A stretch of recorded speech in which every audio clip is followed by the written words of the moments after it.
Erev Tov. Donc ce soir, on va aborder ensemble un sujet qui, a priori, on ne voit pas très bien en quoi il a un rapport avec la paracha de la semaine, puisqu'on va aborder la problématique de la colère.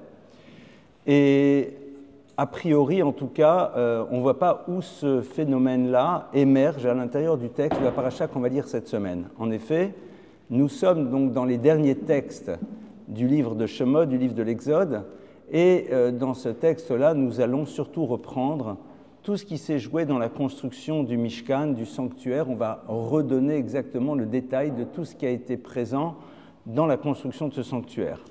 Et a priori, on est dans une énumération de beaucoup de choses. Où va se nicher cette dimension de l'enjeu de ce qui se joue derrière la colère? A priori, où ça va être présent? Alors, on va regarder le début du texte.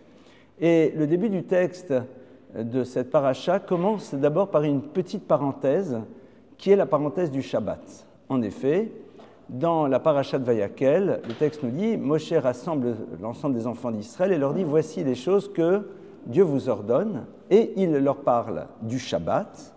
Et tout de suite après leur avoir parlé du Shabbat, il va à ce moment-là faire apparaître tout ce qui a trait à la construction du temple. Or, lorsqu'il nous parle du Shabbat, eh bien, à un moment, le verset va préciser quelque chose et nous dire « L'oteva haru esh bechol moshvotechem beyom ha-Shabbat » traduction « Vous ne ferez pas brûler du feu bechol moshvotechem dans toutes vos résidences le jour du Shabbat ». A priori, on ne comprend pas véritablement pourquoi la Torah a-t-elle besoin de nous préciser cela ici. Pourquoi? Alors, tout d'abord, un petit détour au niveau de la loi juive. Vous savez que le Shabbat, il y a deux dimensions à l'intérieur de celui-ci. Il y a ce que l'on appelle l'obligation de Zachor, c'est-à-dire de se rappeler de ce jour, et donc ça passe à travers dans tous les commandements positifs, entre autres le Kiddush et tout ce qui va autour de ce qui a trait au Oneg Shabbat, des plaisirs du Shabbat, et puis il y a aussi Shamor, de garder le Shabbat. Et garder le Shabbat, ça veut dire quoi? Ça veut dire s'abstenir de faire un certain nombre de ce qu'on appelle travaux interdits. Et d'où connaissons-nous ces travaux interdits? Quels sont-ils? Eh bien pour cela, c'est très simple. Nos maîtres vont comprendre de la juxtaposition entre l'enseignement du Mishkan, c'est-à-dire du sanctuaire, et du Shabbat, que en effet, tous les travaux qui étaient nécessaires pour la construction du Mishkan, du sanctuaire, sont les travaux qui vont être interdit de pratiquer le Shabbat, il va y en avoir 39. Alors, évidemment, ça serait un sujet passionnant d'essayer de comprendre c'est quoi cette histoire de travaux interdits. Est-ce qu'il s'agit du travail dans une définition de quelque chose qui est fatigant? Absolument pas.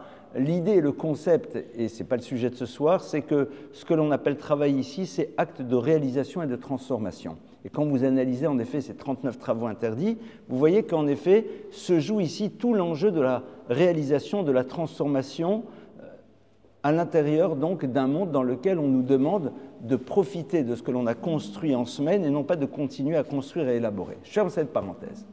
Et parmi ces 39 travaux, il y a l'interdiction en effet de faire brûler du feu. Pourquoi? Parce que le feu était utilisé pour pouvoir en effet, entre autres, faire fondre les matériaux, pour pouvoir créer des ustensiles. Or, la Torah ici va nous préciser cela. Alors qu'en vérité, nous n'avons pas besoin qu'elle nous le précise, vu que ce principe d'apprendre les travaux interdits de l'observation des 39 travaux du Mishkan, eh bien, est amplement suffisant pour découvrir qu'il y avait en effet, à l'intérieur de la construction du sanctuaire, à un moment, le feu qui était utilisé.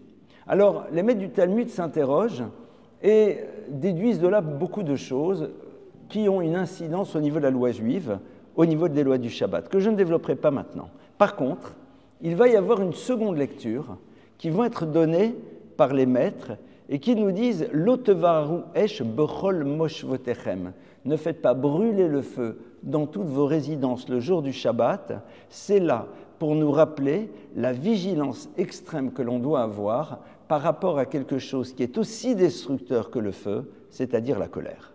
Intéressant de voir que l'allusion que la Torah fait par rapport à la colère se situe à la fois dans l'univers du Shabbat et en même temps à travers cette notion du feu. Alors on va analyser tout d'abord pourquoi on fait émerger la problématique de la colère de manière allusive dans le texte à propos du Shabbat.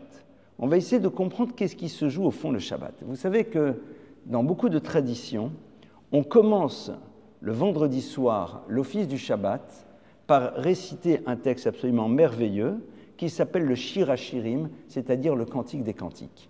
Le Cantique des Cantiques est appelé par les maîtres du Talmud Kodesh Kodashim, le livre le plus sacré parmi les plus sacrés. Kodesh Kodashim, le plus élevé, le plus sacré qu'il soit. Le Shir HaShirim, lorsque vous en avez une première lecture, c'est l'expression d'une relation d'amour absolument passionnelle entre un homme et une femme. Et au niveau du concept, au niveau de l'image, il exprime l'amour profond qui existe entre Dieu et son peuple. Intéressant de voir qu'on va nous permettre de percevoir ce qui se joue dans la relation entre Dieu et le peuple d'Israël à travers ce qui se joue dans une relation d'amour entre un homme et son épouse. La totalité de ce texte est absolument incroyable si on apprend bien sûr à le décrypter et à rentrer dans les détails. Et je vais m'arrêter sur le tout début. Le tout début de ce texte est le suivant, Shir HaShirim Asher li Shlomo. Voici le chant des chants que le roi Salomon va exprimer. Et voici le début. Yishakeni min shikot piyu. Il m'embrasse des baisers de sa bouche. Très beau. Mais évidemment, tout de suite, nos maîtres s'interrogent ici sur cette terminologie. Il me semble que quand on embrasse, ce n'est pas avec le nez, ce n'est pas avec les oreilles. Si on embrasse une neshika, c'est quelque chose qui se passe avec la bouche. Et donc le Gaon Vilna, un des maîtres les plus prestigieux de l'histoire du peuple d'Israël, va nous ouvrir à quelque chose de fondamental. Il va nous dire « Yishakeni min shikot piu » il m'embrasse des baisers de sa bouche, pour préciser qu'ici, il y a deux êtres qui s'embrassent, mais deux bouches qui se rejoignent. Qu'est-ce qu'on est en train de nous dire? Et le Gaon de dire que lorsque quelqu'un embrasse une personne sur le front, sur la joue, vous n'avez qu'une certitude, c'est que la personne qui embrasse a envie d'embrasser et veut exprimer à travers cela son amour pour l'autre. Mais vous ne savez pas du tout s'il y a une quelconque forme de réciprocité. Lorsque deux bouches se rejoignent, dit le Gaon, on sait qu'il y a une réciprocité amoureuse. C'est-à-dire qu'il y a un désir de proximité de part et d'autre, et c'est l'expression en effet de cette relation incroyable qui existe entre Dieu et son peuple, d'un désir et à la fois d'être dans cette proximité du divin, et ce désir qu'a le divin de développer cette proximité avec le peuple d'Israël. Donc le Shabbat, au fond, commence par quoi? Par une déclaration d'amour qui est, quelque part, l'expression absolue de ce que l'on doit vivre à l'intérieur de notre existence, aussi bien dans la relation avec Dieu que dans la relation avec l'autre. Au niveau de la symbolique, bien sûr, ces baisers bouche à bouche, ici on parle de la relation d'un homme et d'une femme, mais quelque part, au niveau du concept, ils expriment l'idée d'une relation dans laquelle il y a un désir commun d'aimer l'autre et de le lui exprimer. Et c'est par cela que commence le Shabbat, qui est le lieu par excellence de la rencontre entre Dieu et son peuple et entre l'individu et l'autre. Et c'est à ce moment-là où le texte dit « Lo tevaru esh ». La Torah, lorsqu'elle va te parler des travaux interdits du Shabbat, aurait pu utiliser un autre. Elle aurait pu dire tu ne feras pas couler le sang le jour du Shabbat, tu ne cuiras pas le jour du Shabbat. Il y a 39 autres travaux. Tu ne chasseras pas un animal le jour du Shabbat. On aurait pu en effet parler de quelque chose d'autre.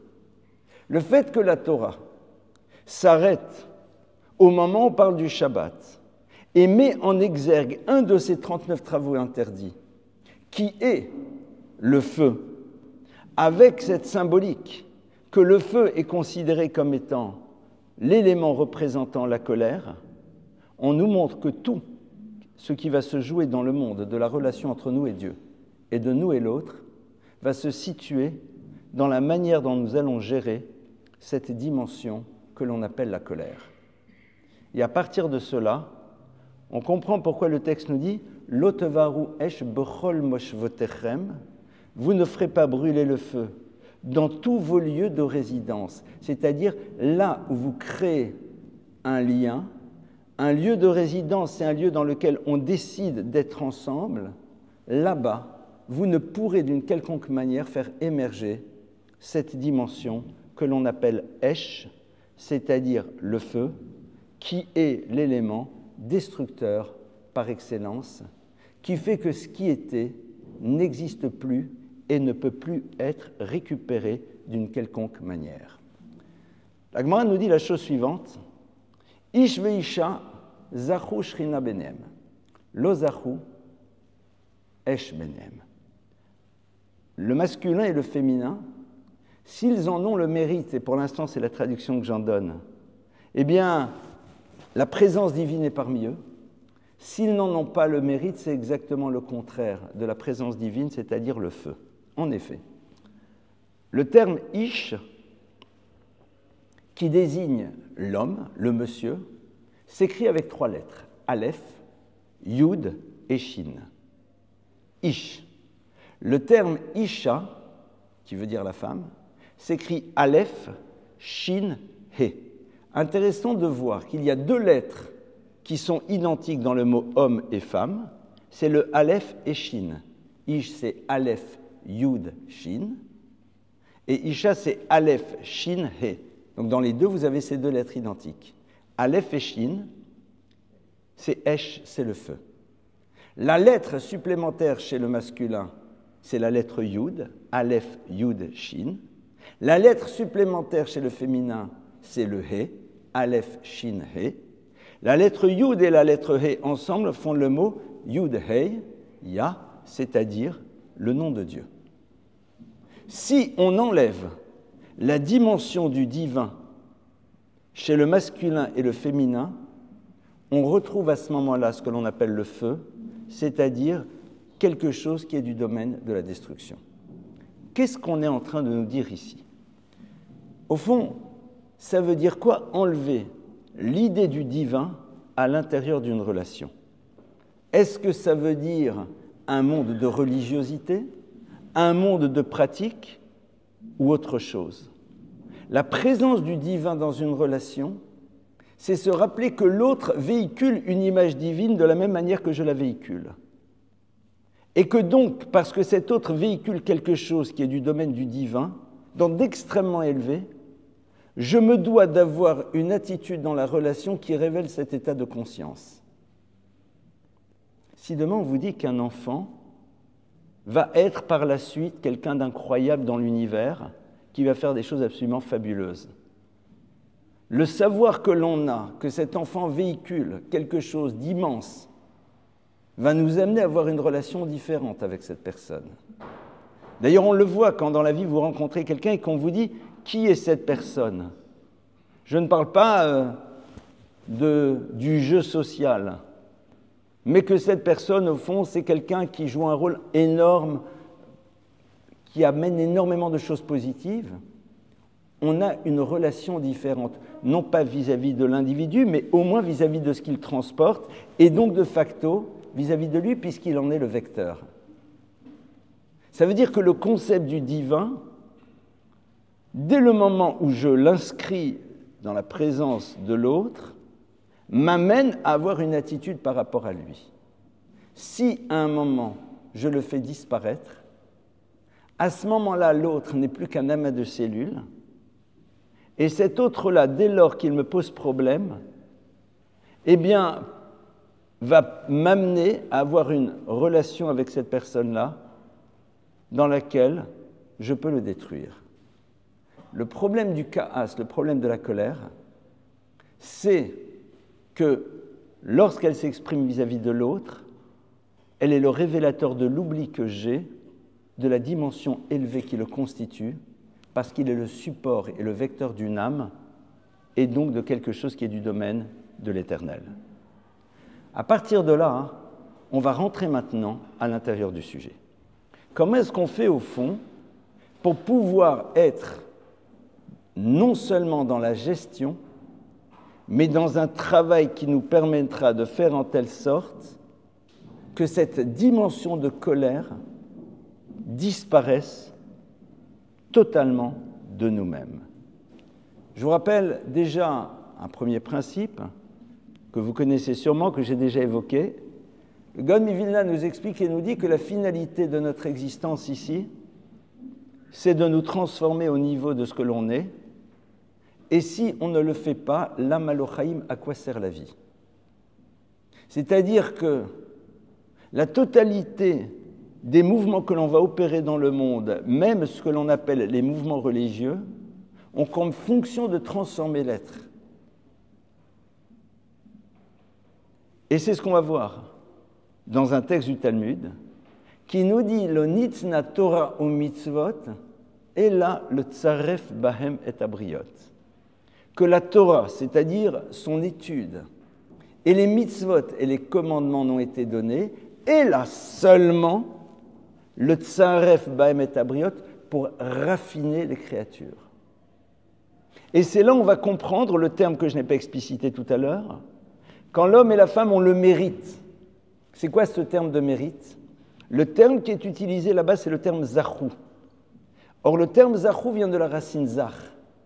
Et zach, c'est quoi? C'est le raffinement.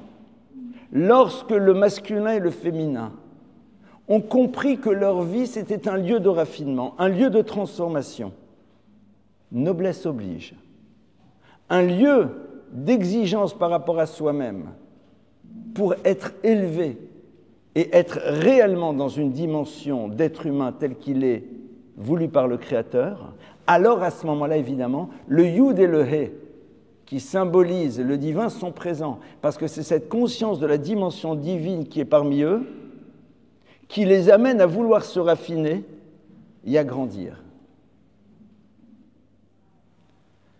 On comprend bien que l'idée de se dire qu'on est quelqu'un qui a une nature coléreuse et que par ailleurs on a d'autres éléments qui compensent parce qu'on est très sympa, très généreux, très agréable, très bout-en-train, très ce que vous voulez, pour nous ne veut rien dire. C'est-à-dire que l'acceptation d'un dysfonctionnement n'est que le point de départ d'une transformation de l'être. L'acceptation chez nous ne rime jamais avec le mot renonciation, d'une quelconque manière. Accepter ce que l'on est ne peut être que le point de départ d'une transformation et non point d'une renonciation.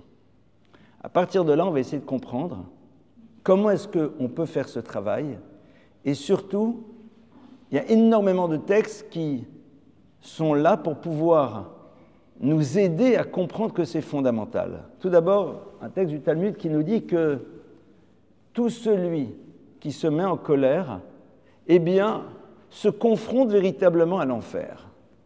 Ça veut dire quoi?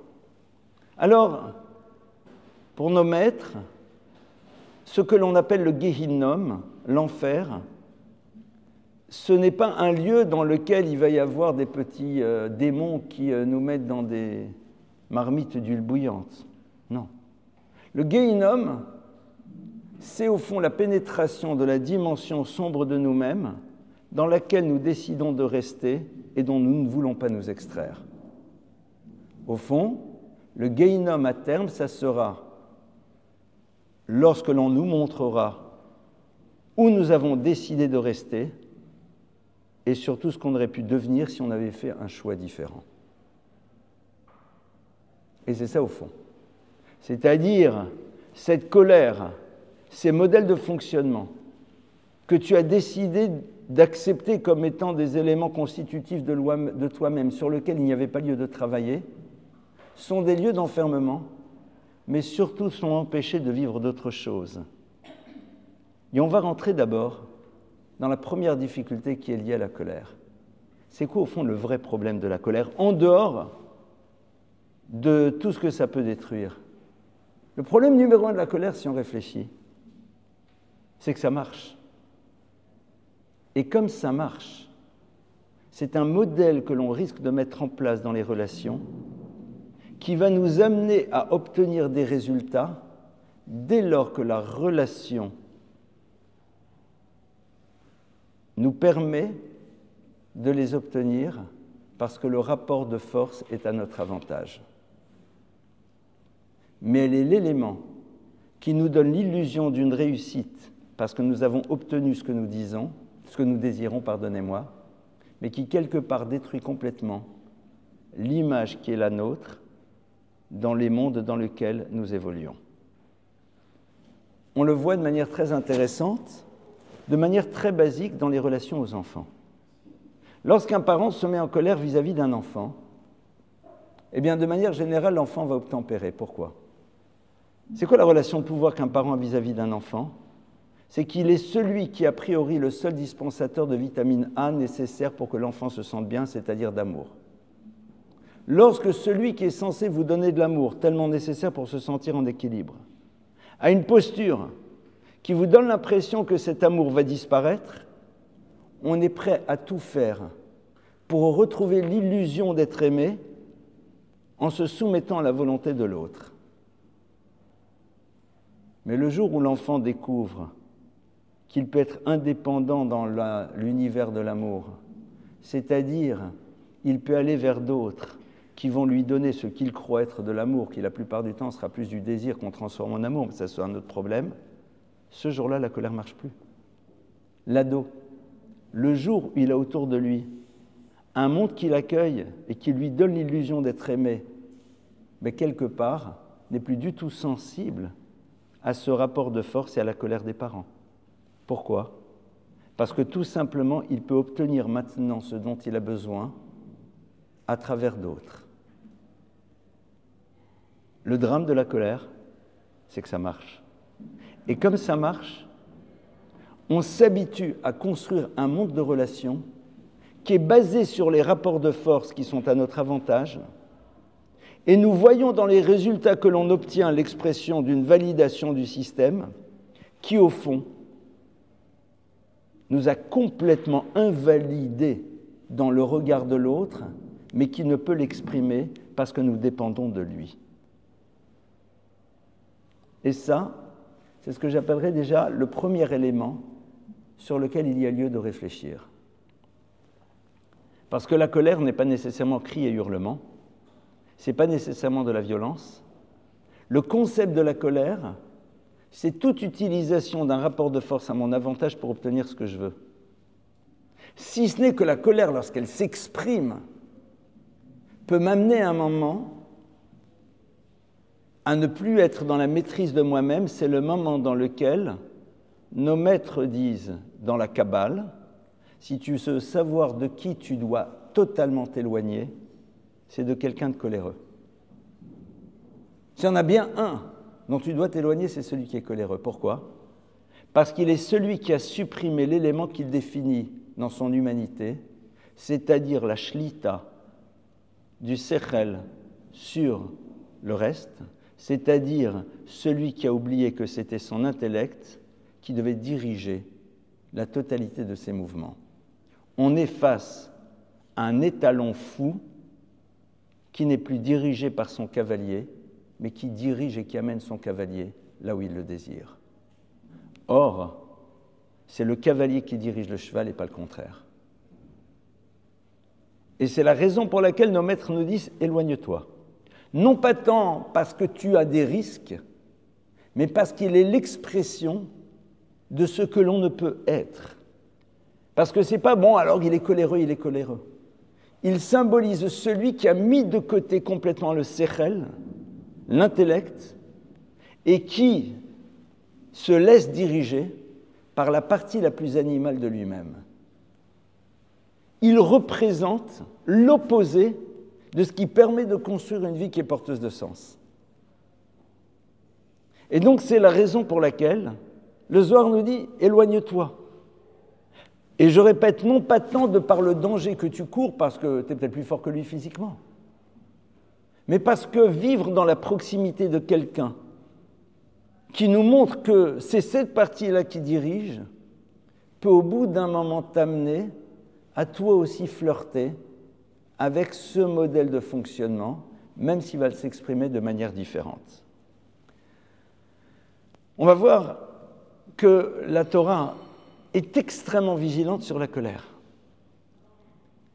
Moïse, à un moment, dans la Torah, va se mettre en colère. Et au moment où il va se mettre en colère, avec des colères totalement, complètement, absolument justifiées, face à un peuple juif qui se révolte et qui désobéit, à ce moment-là, il oublie certaines lois. Il y a à ce moment-là un texte qui nous dit que c'est quelqu'un d'autre qui dit la loi. Et le texte nous dit c'est normal. Parce qu'au moment où Moshe se met en colère, il oublie la loi. Parce que c'est un moment dans lequel, en effet, eh bien, cette dimension du Sechel n'est plus totalement présente et on la symbolise à travers l'oubli de la loi. Lorsque le peuple d'Israël va se révolter pour l'eau, alors qu'ils ont été dans le désert pendant des années en recevant au quotidien la manne, le puits de Myriam, enfin, attendez, ça fait 40 ans que vous êtes là, tout se passe bien. Maintenant, il y a un petit souci. Il y a une révolte, énorme révolte. Et oh, on se calme. Essayez d'imaginer un couple dans lequel votre conjoint, on va prendre madame, pendant 40 ans, s'est occupé de tout comme il faut, etc. Le couple va bien. Et un beau jour, le repas n'est pas prêt. Et monsieur explose. On est d'accord que la réaction en face peut dire « Eh oh, oh !» Et c'est ce que Moshe fait, il va leur dire « Shimuna Hamorim, écoutez-moi, bande de rebelles !» Il ne les a pas maudits, hein. Il n'a pas pris un grand bâton pour les frapper. Et Dieu lui dit « Pardon ? Pardon ? Pourquoi ce mot ? Pourquoi ce mot est-il nécessaire ? Écoutez-moi. Il y a un mot de trop. Hamorim, bande de rebelles. Mais c'est ce qu'ils sont. Mais est-il nécessaire ? D'où provient-il ? Qu'est-ce qui est à l'origine de ce mot ?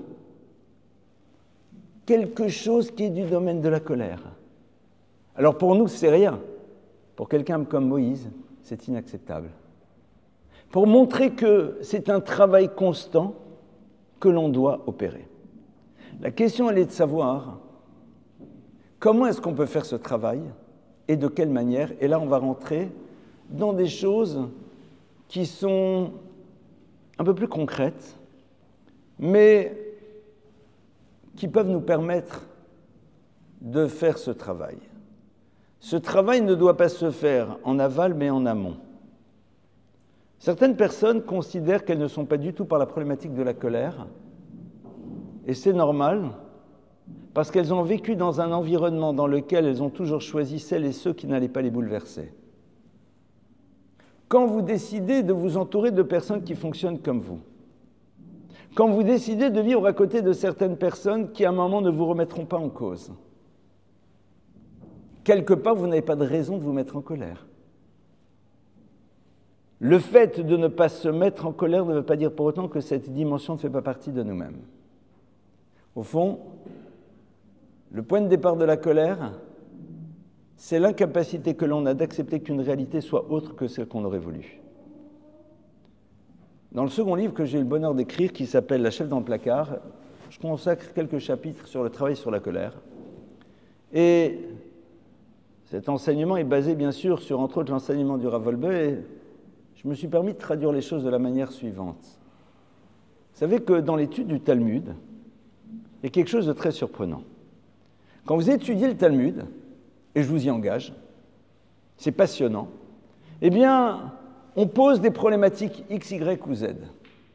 Et il y a des discussions pour savoir quelle est la loi, qu'est-ce qu'on dit, c'est bien, c'est permis, c'est pas permis, comment, quoi, de quelle manière, etc., dans tous les domaines.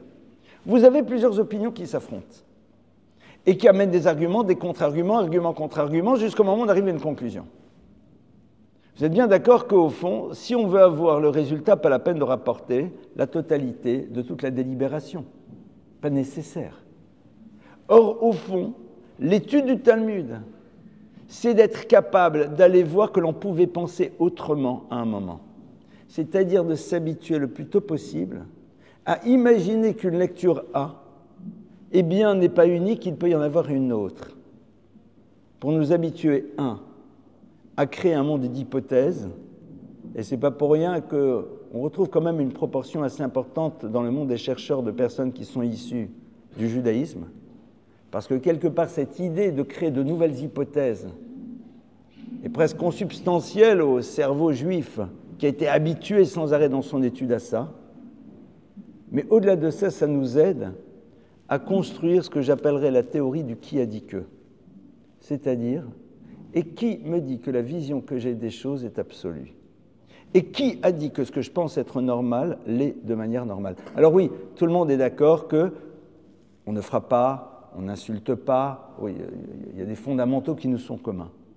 Mais dans énormément de domaines, on a des pseudo-certitudes qui sont bâties sur des transmissions, qui sont liées souvent à une histoire familiale, mais qui, quelque part, ne sont pas absolues. On ne peut pas imaginer faire un travail sur la colère si on est dans une forme de psychorigidité qui est la plupart du temps l'expression d'une faiblesse qui nous oblige à nous enfermer à l'intérieur de règles qui nous rassurent.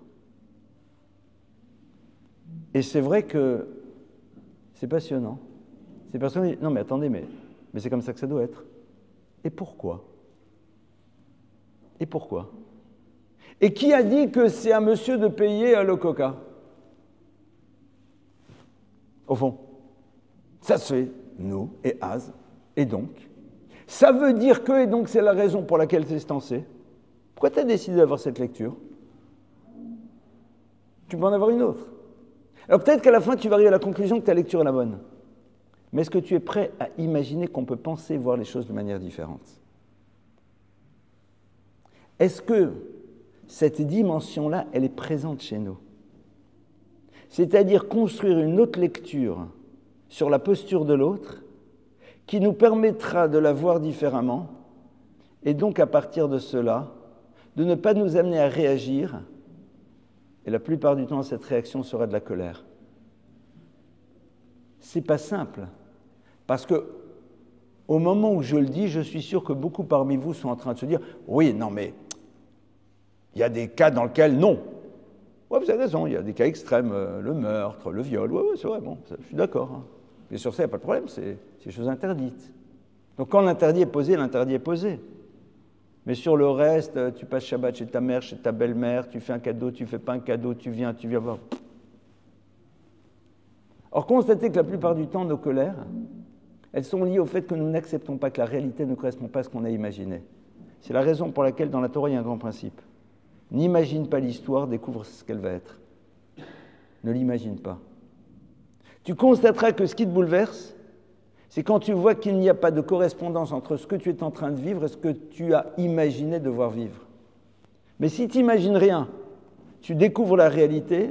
Si tu découvres la réalité, quelque part, elle est souvent absolument pas problématique. Chomer la marchava, du matériau pour réfléchir.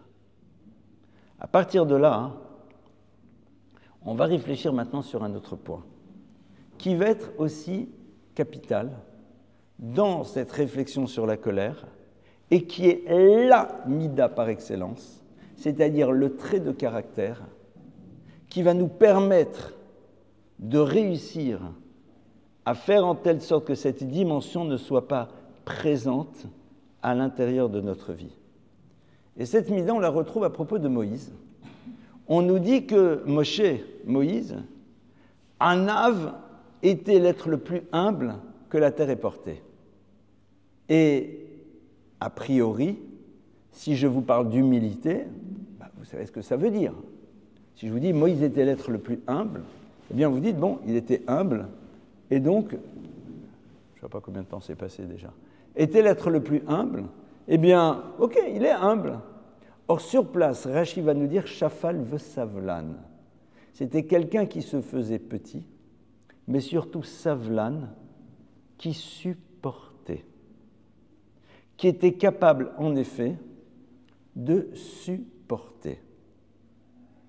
Et c'est l'amida, le trait de caractère par excellence, sur lequel nous nous devons de travailler si à un moment nous voulons faire en telle sorte que cette dimension de colère ne soit pas présente dans notre vie. Supporter ne veut jamais dire ne pas réagir.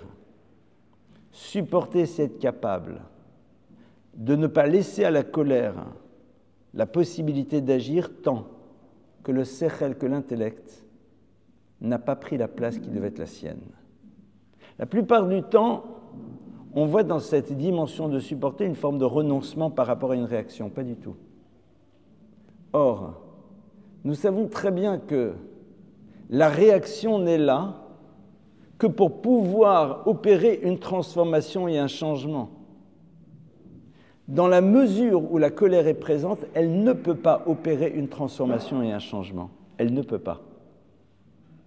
Donc la question, elle est de savoir, est-ce que tu veux exprimer ton mécontentement par rapport à l'autre et à travers ta colère lui faire du mal comme il t'a fait du mal parce qu'il n'a pas été ce que tu attendais? Ou est-ce que tu as envie de faire avancer l'histoire? Si tu veux faire avancer l'histoire, il va falloir que l'autre entende une parole. Or, cette parole-là, elle est inaudible dès le moment où elle est exprimée dans la colère. Donc, à partir du moment où il y a de la colère, tu n'es pas dans un désir de transformation. Tu es juste dans un désir de réaction, voire de vengeance. La notion de Sauvel, elle est au cœur de ce qu'est le concept même de la relation dans l'univers, c'est-à-dire entre l'homme et la femme. Pourquoi ? Parce que ce qui crée une relation entre un homme et une femme au quotidien, avec toute la complexité que ça peut générer, pardonnez-moi, c'est quoi ? C'est le couple. Or, le terme qui désigne le mariage dans la tradition juive, c'est pas Khatouna, c'est Nisu'im. Et Nisu'im, qui est le terme exact qui désigne le mariage, eh bien, provient de la racine nosé, qui veut dire supporter. Et le verset nous le dit clairement, Tov la gever ki yisa'ol bin urav, il est bon pour le masculin de décider de supporter le joug lorsqu'il est jeune, ainsi dit le verset. Traduction des maîtres du Talmud, de quoi parlons-nous? C'est quoi supporter ce joug, ce poids? Ze'ol isha, c'est le poids de la femme. Point la ligne. Ze'ol isha, c'est le poids de la femme. Alors bien sûr, les féministes de tout poids, elles se lèvent. On dit, mais c'est quoi cette histoire? Chazal, en vérité, ils sont très clairs. La présence de l'autre, c'est un poids. Pourquoi? Parce que c'est quelque chose qui, de par sa présence, t'empêche de vivre ce que tu as envie de vivre comme tu le désires. Et si la présence de l'autre ne t'empêche pas de vivre ce que tu désires, c'est que quelque part, tu n'es pas marié. Que tu le veuilles ou pas, la présence de l'autre crée chez toi des obligations de comportement, des renoncements par rapport à ce que tu veux faire pour toi, un investissement par rapport à des choses qui ne te plaisent pas nécessairement, et c'est là où, en effet, on parle de couple. On m'a dit, Tov la gever ki yisa'ol, c'est bien pour un homme, le plus tôt possible, de prendre sur lui le joug de la femme. Évidemment, on n'est pas du tout ici dans une dimension péjorative. On est dans un constat de ce que représente l'autre. Or, pourquoi on dit Tov la gever, c'est bien pour l'homme? Mais là-bas, on utilise un terme très curieux. Parce qu'il y a plusieurs termes qui désignent l'homme, le monsieur. Or, là-bas, on utilise un terme quand même un peu quasi péjoratif, gever. Et gever vient de la racine gibor. Et gibor, c'est quelqu'un de fort. C'est-à-dire de quelqu'un qui peut imposer à l'autre. Parce que nous avons tous cette dimension-là à l'intérieur de nous. Et une femme, parfois, peut l'avoir aussi. C'est-à-dire une gvoura, une force, une puissance qui peut imposer à l'autre. Et on ne va pas à un moment en faire abstraction. Cette capacité d'utiliser la force qui est à l'intérieur de nous, que ce soit à travers un chantage affectif, que ce soit par des cris et des hurlements, que ce soit par ce que tu veux, elle est là chez chacun d'entre nous. Et plus particulièrement chez le masculin. Ah, il y en a qui vont dire qu'on était conditionnés. Oh, comme ça, ça, on relira Simone de Beauvoir un autre jour, si vous voulez. D'accord? Ce n'est pas le sujet d'aujourd'hui. Concrètement, c'est la réalité. On dit Tov, c'est bon, la gever. Pourquoi il y a marqué Tov, c'est bon? Il y a plusieurs termes qui désignent ce qui est bon dans la Torah. Il y a le terme de Naïm, agréable. Ce qui est Tov, c'est ce qui est bon mais n'est pas agréable, mais ce qu'il deviendra par la suite. Sache que te confronter, toi, dans ta toute-puissance, à quelque chose qui va être comme un joug, c'est-à-dire quelque chose que tu ne peux pas lâcher, parce que quand vous mettez le joug sur l'animal, il ne peut pas s'en débarrasser. Bin ou Rav, au moment où il est jeune, c'est-à-dire le moment dans lequel il est dans la plénitude de sa force, ainsi dit le roi Salomon, l'être le plus sage. C'est-à-dire que les Chachamim ici, la Torah nous pose ici quelque chose de fondateur. Il faut savoir que tu te dois de te confronter à l'exigence que va créer dans ta vie au quotidien la présence de ton épouse pour pouvoir vraiment créer une histoire qui a du sens.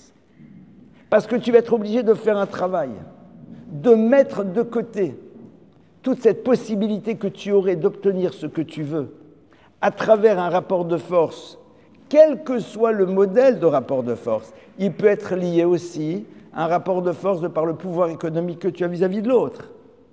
Il peut être à travers la violence de tes mots. Il peut être à travers la violence de ton silence et de ton indifférence. À travers des mots du type, si c'est comme ça, je ne te fais pas qui-douche. Enfin, du n'importe quoi. C'est d'une violence inouïe. Inouïe. Tov, tu veux voir quelque chose qui va être bon? Yisraël.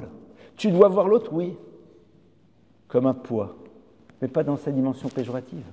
Quelqu'un qui, de par sa présence, va m'obliger à grandir, va m'obliger à faire un travail que je me dois de faire pour pouvoir ne pas vivre le guéhinnom à l'intérieur de ma vie, pour ne pas être celui de qui on va s'écarter, celui qui, en effet, est dirigé, non point par son sechel, par son intellect, mais par d'autres choses.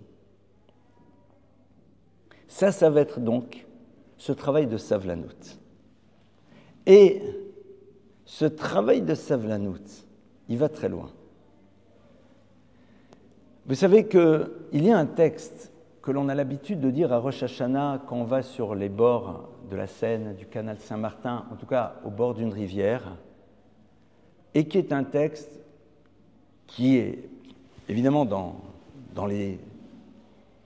la Torah, mais cette habitude a été prise vers le 14e, 15e siècle, il y a quelque chose qui a émergé, et on dit dans ce texte, Mikel kamocha nosé avon vover al pécha, qui est comme toi Dieu, celui qui supporte la faute et l'iniquité, etc., etc. Il y a un maître, pardonnez-moi, parmi les plus célèbres de l'histoire du peuple juif, qui s'appelle Rabbi Moshe Cordovero, qui a été l'un des très très grands maîtres de la Kabbale, qui a vécu à Safed, qui a écrit un livre qui, au passage, d'ailleurs, a été traduit en français. Alors, d'abord chez Verdier, mais il y a maintenant une nouvelle traduction et commentaire exceptionnelle. Ça s'appelle Tomer Déborah, le palmier de Déborah. Alors, il y a la traduction chez Verdier, mais il y en a une autre, avec commentaire et développement, qui est absolument remarquable. Je ne sais plus où ça a été édité. Rabbi Moshe Cordovero, donc, reprend ce texte avec une lecture qui peut être aussi kabbalistique, mais une lecture à notre niveau aussi. Il dit « Mikel kamocha » qui est comme toi Dieu, et voici les mots qu'il utilise. Ces termes nous renvoient à l'idée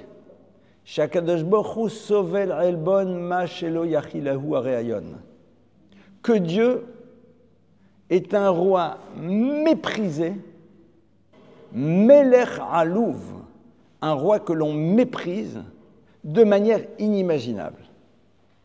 Et il continue. Sheare en le chazman uzman, parce qu'il n'y a pas un moment dans lequel tes énergies vitales ne sont pas fournies par le Créateur de l'univers qui décide de les laisser à l'intérieur de toi. Et donc, au moment où tu t'opposes à sa volonté, tu utilises les énergies qu'il te donne pour aller contre sa volonté. Au moment où je faute, j'utilise les énergies qui sont les miennes pour faire le contraire de ce que Dieu attend de moi. Je me sers des forces que Dieu donne à l'individu. La personne se sert de ses énergies pour lui cracher dessus. Et qu'est-ce que Dieu fait? Il continue à lui donner. Imaginez quelqu'un qui fait un malaise, pas dramatique, Il y a des médecins dans la salle, tout va bien. Mais au moment où on est en train de lui redonner ce dont il a besoin, au fur et à mesure, il met des coups de pied, des coups de poing à la personne qui est en train de le secourir. Non point parce qu'on a donné une dose d'oxygène trop forte et qu'il est un peu pas où il faut. Non, non, tout va bien. Il met des coups de poing. Il dit, voilà, détends-toi, on va te laisser. Hein. Et quand tu te calmes, on te redonnera ce que tu as besoin. Dieu est dans la continuité du don, malgré l'utilisation que l'on fait de ce qu'il nous donne pour aller à l'encontre de sa volonté. Si la Torah nous dit une chose pareille, ça veut dire que ça nous concerne. Parce que le texte ne te dira jamais quelque chose si ça ne te concerne pas. Ça veut dire quoi? Ça veut dire que dans ce travail d'apprendre à supporter, c'est-à-dire de ne pas réagir immédiatement pour qu'à un moment, ça soit l'intellect qui m'amène à me dire « mais qu'est-ce que je dois dire et comment je dois le dire et de quelle manière je dois le dire et à quel moment je dois le dire, est-ce que je dois le dire et est-ce que ça fera avancer l'histoire ou pas ?» Tu as le droit de réfléchir 2 minutes. Ce n'est pas interdit de réfléchir, non? Le 11e des 10 commandements, c'est « halte exil, sois pas un imbécile ». Malheureusement, on ne l'a pas mis. Mais non seulement tu ne réagis pas, mais tu es dans la continuité de ce que tu dois donner à l'autre. Je vous donne un exemple très simple. L'enfant, il est là. Il prend le yaourt, il te le jette à la figure. T'arrêtes de lui donner à manger. Si tu arrêtes de lui donner à manger, c'est que tu n'as rien compris. Parce que le besoin qu'il a de toi n'est pas conditionné par l'attitude qu'il a vis-à-vis de toi. Alors bien sûr, les gens vont dire, mais si l'autre a fait des tentatives de meurtre, vous avez non, dans ce cas-là, laissez tomber. Vous savez, on adore se représenter les cas les plus complexes pour ne pas commencer à faire le travail sur les choses qui sont à notre portée. C'est comme les gens qui vous disent, je ne pourrais jamais tout à fait manger cachère, donc ils ne commencent jamais. Non, arrête le jambon et les huîtres, on verra. Non, je ne pourrais jamais faire Shabbat. Tu as raison, 2 heures. Aujourd'hui, j'ai un ami, il m'a donné une très très belle image. Il m'a dit, Dieu prend des polaroïdes de toi tous les jours. Il faut que le polaroïd de Shabbat montre que c'est Shabbat. Ah, là, je sais que c'est Shabbat. Pourquoi? C'est le jour où il a arrêté pendant 2 heures son portable. C'est le jour où il a arrêté de fumer. Ah, il n'a pas fait Shabbat sur d'autres choses, mais il y a quelque chose qui montre qu'il a fait Shabbat. Donc quand on dit ça, mais tu dois être dans la continuité du don, malgré la difficulté que l'autre a posée, on se représente tout de suite les cas les plus extrêmes, les divorces les plus pathétiques, les violences les plus incroyables, pour dire non, non, t'as raison. Mets-toi en colère sur lui si tu veux. Il n'y a pas de problème. Mais par contre, commence à faire le travail. Commence à faire le travail sur autre chose. Sur quelque chose qui est à ta portée. C'est-à-dire, le besoin que l'autre a de recevoir ce que tu dois lui donner ne disparaît pas parce qu'à un moment, il y a une difficulté et que l'autre t'oblige à le supporter. C'est quoi notre vrai problème dans la vie? Vous savez, c'est quoi? Pourquoi est-ce qu'on n'arrive pas à faire ça? Parce qu'on oublie qu'on dispose d'un organe qui s'appelle la bouche. Parce qu'on ne sait pas dire à l'autre, il y a quelque chose à régler, mais ce n'est pas pour autant que je ne t'aime pas. Parce qu'on ne sait pas à un moment exprimer à l'autre qu'il y a des choses qui vont, même si par ailleurs il y a encore des choses à régler. La présence du sechel, de l'intellect, c'est ça. Le sechel, c'est exactement le contraire du kaas. Quand vous prenez les lettres du mot sechel, qui veut dire l'intellect, et que vous les organisez autrement, vous avez le mot koshel, qui veut dire trébucher et tomber. L'absence de réflexion, c'est l'élément qui va te déstabiliser, va te faire tomber. Et c'est l'enjeu du sechel ici. Donc de manière très concrète, comment est-ce qu'on pourrait faire ce travail? Parce que c'est un travail que je vous propose de faire. Parce qu'on n'a pas le choix.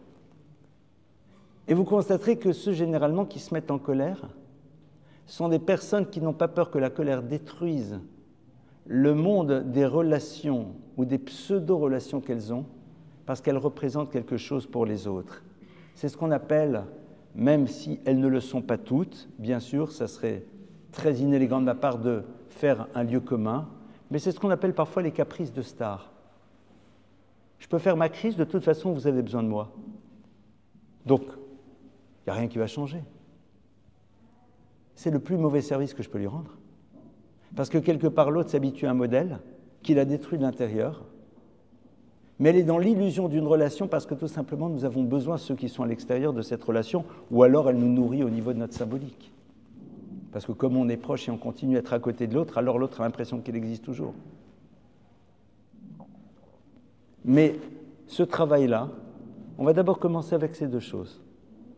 La première des choses, ça va être d'être capable d'imaginer a posteriori, lorsqu'on était confronté à une situation qui a créé de la colère chez nous, d'imaginer qu'on peut avoir dans la vie une autre lecture. Et que ce qui pour nous est du domaine de l'évidence ne l'est peut-être pas pour l'autre. Que si pour nous les choses sont d'une certitude absolue, elles ne le sont peut-être pas pour l'autre. Et même si nous avons raison, qui nous dit que l'autre le sait, le connaît ou l'a suffisamment imprimé chez lui? Point numéro 1. Point numéro 2, la notion de savlanout. La savlanout, dit Rav Yisrael Salanter, la capacité de supporter et donc à terme de devenir le supporter de l'autre, c'est l'élément qui détermine tout à l'intérieur de la construction d'une vie et plus particulièrement à l'intérieur d'une famille. Combien de fois on était là, on se dit « mais pourquoi je me suis pas tu? Pourquoi je me suis énervé ?» Tu es rentré à la maison, ton conjoint devait être prêt à l'heure, il n'est pas à l'heure. Tu as mis en l'air tout le week-end et ta colère n'a rien fait changer. Vous savez pourquoi j'arrive parfois à ne pas me mettre en colère? Parce que quand j'ai essayé, j'ai vu que ça ne changeait rien. Ça ne change rien. Tu es dans les embouteillages, tu te mets en colère. Alors moi, si ça me fait lever la voiture, passer au-dessus des autres, eh ben, oui, je le fais. Ça ne sert à rien. Le problème, c'est que la réalité n'est pas celle que tu voudrais. Mais Akadosh Baruch Hu te propose maintenant quelque chose d'extraordinaire. Il met à ta disposition une situation qui va te faire grandir. Utilise-la. Utilise cette situation pour pouvoir grandir et réaliser que cet élément qui fait partie de toi, tu peux en avoir la maîtrise. Et ressens la joie que tu peux vivre intérieurement quand tu découvres que tu en as été capable. C'est la raison pour laquelle, et je vais conclure là-dessus, lorsqu'on commence à faire ce petit travail, step by step, sur des toutes petites choses, ne commencez pas par les choses les plus complexes. C'est-à-dire, prenez sur vous, par exemple, tous les jours, et je vous dis rarement de fête, mais je vous le dis, fête. Prenons sur nous, parce que je suis concerné comme tout le monde, tous les jours de nous dire, voilà, pendant 1 heure, quelles que soient les situations, sauf si bien sûr elles sont extrêmes, je ne réagis pas immédiatement. Je me tais. Et quand j'ai réagi trop rapidement, j'essaye dans un second temps, non pas de me justifier, mais d'être capable de réfléchir et de me dire, est-ce que j'aurais pu imaginer une autre manière de dire les choses? La Mishnah nous dit dans les Pirkei Avot, c'est qui le chacham? C'est qui l'être sage, intelligent? Caché l'ir'os venoach l'ir'tzot. Alors on peut dire, celui qui a des connaissances, qui vous fait des trucs géniaux, rien du tout. Caché l'ir'os, qui est difficile à se mettre en colère, venoach l'ir'tzot, et qui pardonne facilement. Et si on découvrait le bonheur de vivre de cette manière, on irait tous. Parce que quelque part, on n'est pas dans l'indifférence. On n'est pas dans le déni de l'autre, pas du tout. On est dans le désir d'une relation qui doit progresser, d'une parole qui doit être entendue, de mots qui doivent être prononcés, mais qui vont être prononcés d'une manière et dans un cadre qui fait que l'autre peut les entendre, à lui de savoir par la suite ce qu'il veut en faire. Mais il n'y a rien de pire que de ne pas donner à l'autre la possibilité de se transformer en construisant un modèle de communication qui rend nos paroles inaudibles. Quelque part, donne à l'autre la possibilité d'être à l'écoute. Pour qu'il soit à l'écoute, fais en telle sorte qu'au moment où tu exprimes, il ne soit pas dans une forme de peur qui bloque les écoutilles et font que les mots que tu veux prononcer ne seront pas entendus. Voilà quelques pistes de réflexion sur ce domaine. Alors, pour tout vous dire, c'est entre autres un sujet que j'ai très longuement développé dans mon second livre, d'accord ? Parce que je crois que c'est un sujet qui est fondateur dans tous les univers. À nous de savoir ne pas juste être dans le domaine de la théorie, mais de savoir le faire de manière pratique. Et à vous, maintenant, les questions.